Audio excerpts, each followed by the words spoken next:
Chapter 11. The Round of Life. Anne was back in Avonlea with the luster of the Thorburn Scholarship on her brow. People told her she hadn't changed much, in a tone which hinted they were surprised and a little disappointed she hadn't. Avonlea had not changed either, at least so it seemed at first. But as Anne sat in the Green Gables pew on the first Sunday after her return and looked over the congregation, she saw several little changes which, all coming home to her at once, made her realize that time did not quite stand still, even in Avonlea. A new minister was in the pulpit. In the pews, more than one familiar face was missing forever. Old Uncle Abe, his prophesying over and done with; Mrs. Peter Sloane, who had sighed it was to be hoped for the last time; Timothy Cotton, who, as Mrs. Rachel Lynde said, had actually managed to die at last after practicing at it for 20 years; and old Josiah Sloane, whom nobody knew in his coffin because he had his whiskers neatly trimmed, were all sleeping in the little graveyard behind the church. And Billy Andrews was married to Nettie Blewett. They appeared out that Sunday. When Billy, beaming with pride and happiness, showed his beplumed and besilked bride into the Harmon Andrews pew, Anne dropped her lids to hide her dancing eyes. She recalled the stormy winter night of the Christmas holidays, when Jane had proposed for Billy. He certainly had not broken his heart over his rejection. Anne wondered if Jane had also proposed to Nettie for him, or if he had mustered enough spunk to ask the fateful question himself. All the Andrews family seemed to share in his pride and pleasure, from Mrs. Harmon in the pew to Jane in the choir. Jane had resigned from the Avonlea school and intended to go west in the fall.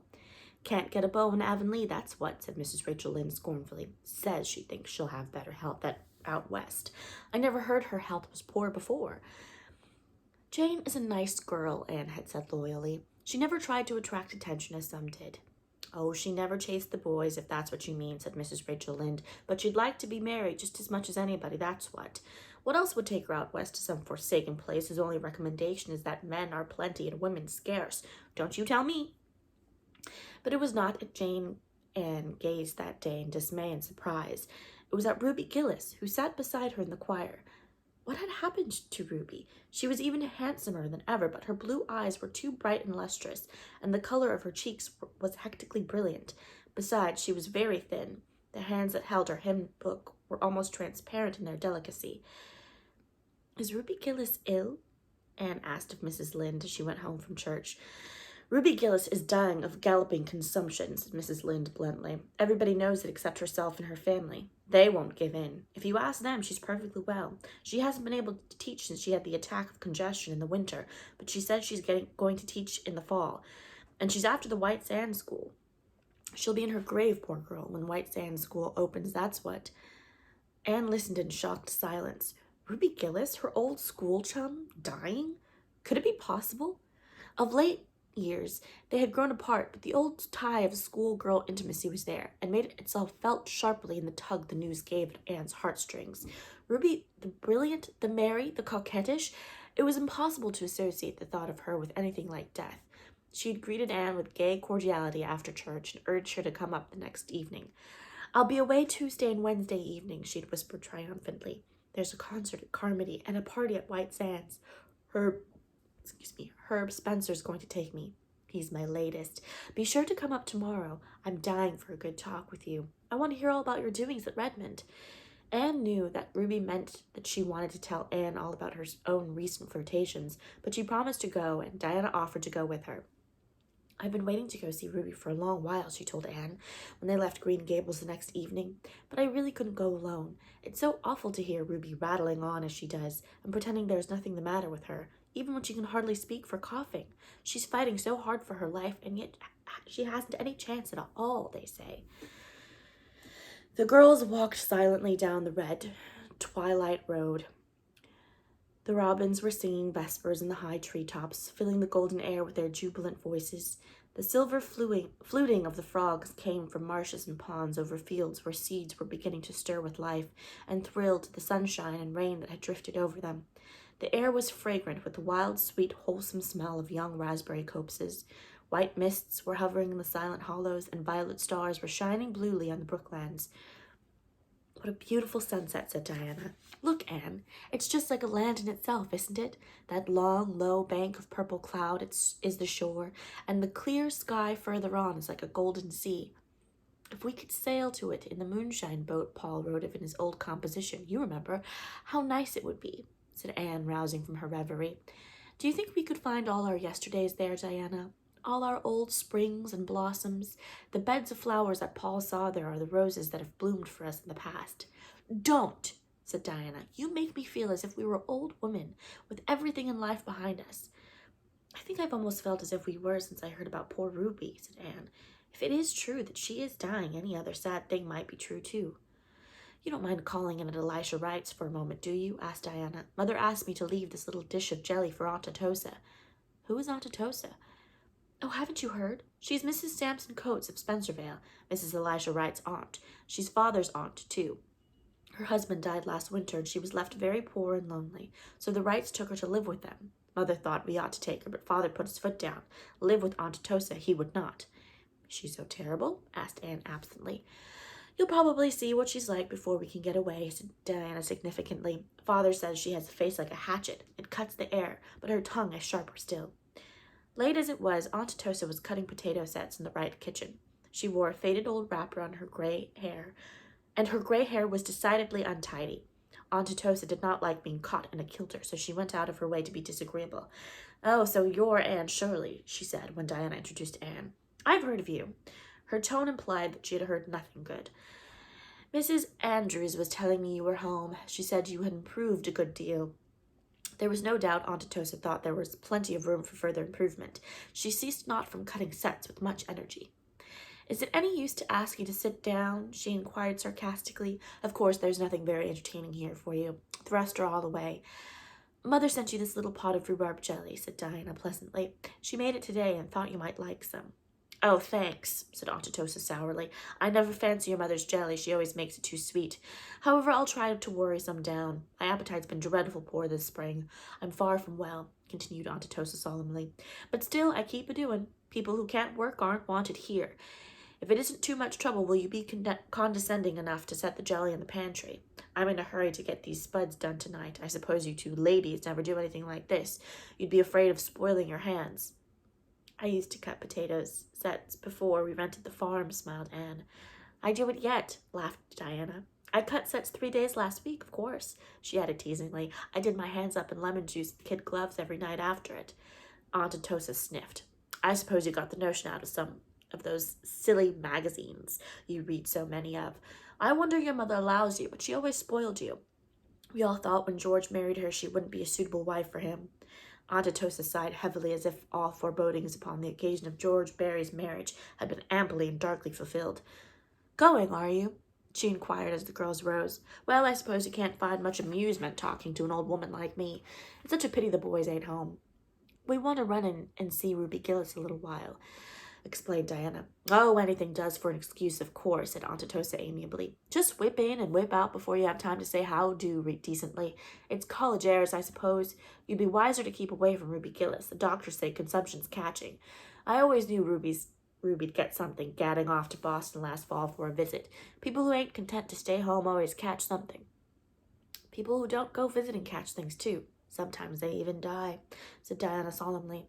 Then they don't have themselves to blame for it, retorted Aunt Atossa triumphantly. I hear you were to be married in June, Diana. There is no truth in that report, said Diana, blushing. Well, don't put it off too long, said Aunt Atossa significantly. You'll fade soon. You're all complexion and hair, and the Wrights are terrible fickle. You ought to wear a hat, Miss Shirley. Your nose is freckling scandalous. My, but you are red-headed.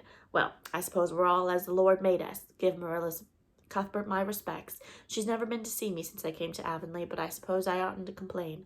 The Cuthberts always did think themselves a cut higher than anyone else round here. Oh, isn't she dreadful, gasped Diana as they escaped down the lane. She's worse than Miss Elijah Andrews, said Anne. But then, think of living all your life with a name like Atossa. Wouldn't it sour almost anyone? She should have tried to imagine her name was Cordelia. It might have helped her a great deal. It certainly helped me in the days when I didn't like Anne. Josie Pye will be just like her when she grows up, said Diana. Josie's mother and Aunt Atossa are cousins, you know. Oh, dear, I'm glad that's over. She's so malicious. She seems to put a bad flavor in everything. Father tells such a funny story about her. One time they had a minister in Spencervale who was a very good spiritual man, but very deaf. He couldn't hear any ordinary conversation at all. Well, they used to have a prayer meeting on Sunday evenings, and all the church members present would get up and pray in turn or say a few words on some Bible verse. But one evening, Aunt Atossa bounced up She didn't either pray or preach. Instead, she lit into everybody else in the church and gave them a fearful raking down, calling them right out by name and telling them how they all had behaved, and casting up all the quarrels and scandals of the past 10 years. Finally, she wound up by saying that she was disgusted with Spencervale Church, and she never meant to darken its door again, and she hoped a fearful judgment would come down upon it. Then she sat down, out of breath, and the minister, who hadn't heard a word she said, immediately remarked in a very devout voice, "Amen. The Lord grant our dear sister's prayer. You ought to hear Father tell the story." "Speaking of stories, Diana," remarked Anne in a significant, confidential tone, "do you know that lately I've been wondering if I could write a short story, a story that would be good enough to be published?" "Why, of course you could," said Diana, after she had grasped the amazing suggestion. "You used to write perfectly thrilling stories years ago in our old story club." "Well, I hardly meant one of that kind of story," smiled Anne. "I've been thinking about it a little of late, but I'm also afraid to try, for should I fail, it would be so humiliating." "I heard Priscilla say once that all Mrs. Morgan's first stories were rejected, but I'm sure yours wouldn't be, Anne, for it's likely editors have more sense nowadays. Margaret Burton, one of the junior girls at Redmond, wrote a story last winter, and it was published in the Canadian Woman. I really do think I could write one at least as good." "And will you have it published in the Canadian Woman?" "I might try one of the bigger magazines first. It all depends on what kind of story I write." "What is it to be about?" "I don't know yet. I want to get a hold of a good plot. I believe that is very necessary from an editor's point of view. The only thing I've settled on is the heroine's name. It is to be Avril Lester. Rather pretty, don't you think?" "Don't mention this to anyone, Diana. I haven't told anybody but you and Mr. Harrison. He wasn't very encouraging. He said there was far too much trash written nowadays as it was, and he'd expected something better of me after a year at college." "What does Mr. Harrison know about it?" demanded Diana scornfully. They found the Gillis home gay with lights and callers. Leonard Kimball of Spencervale and Morgan Bell of Carmody were glaring at each other across the parlor. Several merry girls had dropped in. Ruby was dressed in white, and her eyes and cheeks were very brilliant. She laughed and chattered incessantly, and after the other girls had gone, she took Anne upstairs to display her new summer dresses. "I have a blue silk to make up yet, but it's a little heavy for summer wear. I think I'll leave it until the fall. I'm going to teach in White Sands, you know. How do you like my hat? That one you had on in church yesterday was real dinky, but I like something brighter for myself. Do you notice those two ridiculous boys downstairs? They've both come determined to set each other out. I don't care a single bit about either of them, you know. Herb Spencer's is the one I like. Sometimes I really do think he's Mr. Right. At Christmas I thought the Spencervale schoolmaster was that, but I found out something about him that turned me against him. He nearly went insane when I turned him down. I wish those two boys hadn't come tonight. I wanted to have a good, nice talk with you, Anne, and tell you such heaps of things. You and I were always good chums, weren't we?" Ruby slipped her arm about Anne's waist with a shallow little laugh, but just for a moment their eyes met, and behind all the luster of Ruby's, Anne saw something that made her heart ache. "Come up often, won't you, Anne?" whispered Ruby. "Come alone. I want you." "Are you feeling quite well, Ruby?" "Me? Oh, why, I'm perfectly well. I never felt better in my life. Of course, that congestion last winter pulled me down a little, but just see my color. I don't look much like an invalid, I'm sure." Ruby's voice was almost sharp. She pulled her arm away from Anne as if in resentment and ran downstairs, where she was gayer than ever, apparently so much absorbed in bantering her two swains that Diana and Anne felt rather out of it soon went away. Chapter 12. Averil's Atonement. "What are you dreaming of, Anne?" The two girls were loitering one evening in a fairy hollow of the brook. Ferns nodded in it, and little grasses were green, and wild pears hung finely scented white curtains around it. Anne roused herself from her reverie with a happy sigh. "I was thinking out my story, Diana." "Oh, have you really begun it?" cried Diana, all alight with eager interest in a moment. "Yes, I have only a few pages written, but I have it all pretty well thought out. I've had such a time to get a suitable plot. None of the plots that suggested themselves suited a girl named Avril." "Couldn't you have changed her name?" "No, the thing was impossible. I tried to, but I couldn't do it any more than I could change yours. Avril was so real to me that no matter what other name I tried to give her, I just thought of her as Avril behind it all. But finally I got a plot that matched her. Then came the excitement of choosing names for all my characters. You have no idea how fascinating that is. I've lain awake for hours thinking over those names. The hero's name is Percival Dalrymple." "Have you named all the characters?" asked Diana wistfully. "If you hadn't, I was going to ask you to let me name one, just some unimportant person. I'd feel as if I had a share in the story then." "You may name the little hired boy who lived with the Lesters," conceded Anne. "He's not very important, but he is the only one left unnamed." call him Raymond Raymond Fitzosborne, suggested Diana, who had a store of such names laid away in her memory relics of the old Story Club, which she and Anne and Jane Andrews and Ruby Gillis had had in their school days. Anne shook her head doubtfully. I'm afraid that's too aristocratic a name for a chore boy, Diana. I couldn't imagine a Fitzosborne feeding pigs and picking up chips, would you? Diana didn't see why. If you had an imagination at all, you couldn't stretch it to that extent, but probably Anne knew best, and the chore boy was finally christened Robert Ray, to be called Bobby, should occasion require. How much do you suppose you'll get for it? Asked Diana. But Anne had not thought about this at all. She was in pursuit of fame, not filthy lucre, and her literary dreams were as yet untainted by mercenary considerations. You'll let me read it, won't you? Pleaded Diana. When it is finished, I'll read it to you and Mr. Harrison. I shall want you to criticize it severely. No one else shall see it until it is published. How are you going to end it? Happily or unhappily? I'm not sure.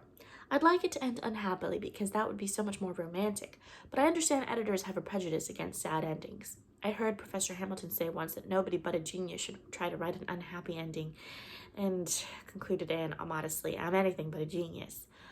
Oh, I like happy endings best. You'd better let him marry her, said Diana, who, especially since her engagement to Fred, thought this was how every story should end. But you like to cry over stories. Oh, yes, in the middle of them, but I like everything to come right at last. I must have one pathetic scene in it, said Anne thoughtfully. I might let Robert Ray be injured in an accident and have a death scene. No, you mustn't kill Bobby off, declared Diana, laughing. He belongs to me and I want him to live and flourish. Kill somebody else if you have to. For the next fortnight, Anne writhed or revelled according to mood in her literary pursuits. Now she would be jubilant over a brilliant idea, now despairing because some contrary character would not behave properly. Diana could not understand this. Make them do as you want them to, she said. I can't, mourned Anne. Avril is such an unmanageable heroine. She will do and say things I never meant her to. Then that spoils everything that went before, and I have to write it all over again. Finally, however, the story was finished, and Anne read it to Diana in the seclusion of the porch gable. She had achieved her pathetic scene without sacrificing Robert Ray, and she kept a watchful eye on Diana as she read it. Diana rose to the occasion and cried properly, but when the end came, she looked a little disappointed. Why did you kill Maurice Lennox? She asked reproachfully. He was the villain, protested Anne. He had to be punished. I like him best of them all, said unreasonable Diana. Well, he's dead, and he'll have to stay dead, said Anne rather resentfully. If I had let him live, he'd have gone on persecuting Avril and Percival. Yes, unless you had reformed him. That wouldn't have been romantic, and besides, it would have made the story too long. Well, anyway, it's a perfectly elegant story, Anne, and will make you famous, of that I'm sure. Have you got a title for it? Oh, I decided on that long ago. I call it Avril's Atonement. Doesn't that sound nice and alliterative? Now, Diana, tell me candidly, do you see any faults in my story? Well, hesitated Diana, that part where Avril makes the cake doesn't seem to me quite romantic enough to match the rest. It's just what anybody might do. Heroines shouldn't do cooking, I think. Why, that is where the humor comes in, and it's one of the best parts in the whole story, said Anne. And it may be stated that in this she was quite right. Diana prudently refrained from any further criticism, but Mr. Harrison was much harder to please. First, he told her there was entirely too much description in the story. Cut out all those flowery passages, he said unfeelingly. Anne had an uncomfortable conviction that Mr. Harrison was right, and she forced herself to expunge most of her beloved descriptions, though it took 3 rewritings before the story could be pruned down to please the fastidious Mr. Harrison. I've left out all the descriptions but the sunset, she said at last. I simply couldn't let it go. It was the best of them all. It hasn't anything to do with the story, said Mr. Harrison, and you shouldn't have laid the scene among rich city people. What do you know of them? Why didn't you lay it right here in Avonlea, changing the names, of course, or else Mrs. Rachel Lynde would probably think she was the heroine. Oh, that would never do, protested Anne. Avonlea is the dearest place in the world, but it isn't quite romantic enough for the scene of a story. I dare say there's been many a romance in Avonlea, and many a tragedy, too, said Mr. Harrison dryly. But your folks ain't like real folks anywhere. They talk too much and use too high-flown language. There's one place where that Dalrymple chap talks on for even 2 pages and never lets the girl get a word in edgewise. If he had done that in real life, she'd have pitched him. I don't believe it, said Anne flatly. In her secret soul, she thought that the beautiful poetical things said to Avril would win any girl's heart completely. Besides, it was gruesome to hear of Avril, the stately queen like Avril, pitching anyone. Avril declined her suitors. Anyhow, resumed the merciless Mr. Harrison, I don't see why Maurice Lennox didn't get her. He was twice the man the other is. He did bad things, but he did them. Percival hadn't time for anything but mooning. Mooning? That was even worse than pitching. Maurice Lennox was the villain, said Anne indignantly. I don't see why everyone likes him better than Percival. Percival is too good. He's aggravating. Next time you write about a hero, put a little spice of human nature in him. Averil couldn't have married Maurice. He was bad. She had reformed him. You can reform a man. You can't reform a jellyfish, of course. Your story isn't bad. It's kind of interesting, I'll admit, but you're too young to write a story that would be worthwhile. Wait 10 years. Anne made up her mind that the next time she wrote a story, she wouldn't ask anybody to criticize it. It was too discouraging. She would not read the story to Gilbert, although she told him about it. If it is a success, you'll see it when it is published, Gilbert, but if it is a failure, nobody shall ever see it. Marilla knew nothing about the venture. In imagination, Anne saw herself reading a story out of the magazine to Marilla and trapping her into praise of it, for in imagination all things are possible, and then triumphantly announcing herself the author. One day, Anne took to the post office a long, bulky envelope addressed with the delightful confidence of youth and inexperience to the very biggest of the big magazines. Dinah was as excited over it as Anne herself. How long do you suppose it will be before you hear from it? She asked. It shouldn't be longer than a fortnight. Oh, how happy and proud I shall be if it is accepted. Of course it will be accepted, and they will likely ask you to send them more. You may be as famous as Mrs. Morgan someday, Anne, and then how proud I'll be of knowing you, said Diana, who possessed at least the striking merit of an unselfish admiration of the gifts and graces of her friends. A week of delightful dreaming followed, and then came a bitter awakening. One evening, Diana found Anne in the porch gable with suspicious-looking eyes. On the table lay a long envelope and a crumpled manuscript. Anne, your story hasn't come back, cried Diana incredulously. Yes, it has, said Anne shortly. Well, that editor must be crazy. What reason did he give? No reason at all. There's just a printed slip saying that it wasn't found acceptable. I never thought much of that magazine anyway, said Diana hotly. The stories in it are not half as interesting as those in the Canadian Woman, although it costs so much more. I suppose the editor is prejudiced against anyone who isn't a Yankee. Don't be discouraged, Anne. Remember how Mrs. Morgan's stories came back? Send yours to the Canadian Woman. I believe I will, said Anne, plucking up heart. And if it is published, I'll send that American editor a marked copy. But I'll cut the sunset out. I believe Mr. Harrison was right. Out came the sunset, but in spite of this heroic mutilation, the editor of the Canadian Woman sent Averil's atonement back so promptly that the indignant Diana declared that it couldn't have been read at all, and vowed she was going to stop her subscription immediately. Anne took this second rejection with the calmness of despair. She locked the story away in the garret trunk where the old Story Club tales reposed, but first she yielded to Diana's entreaties and gave her a copy. This is the end of my literary ambitions, she said bitterly. She never mentioned the matter to Mr. Harrison, but one evening he asked her bluntly if her story had been accepted.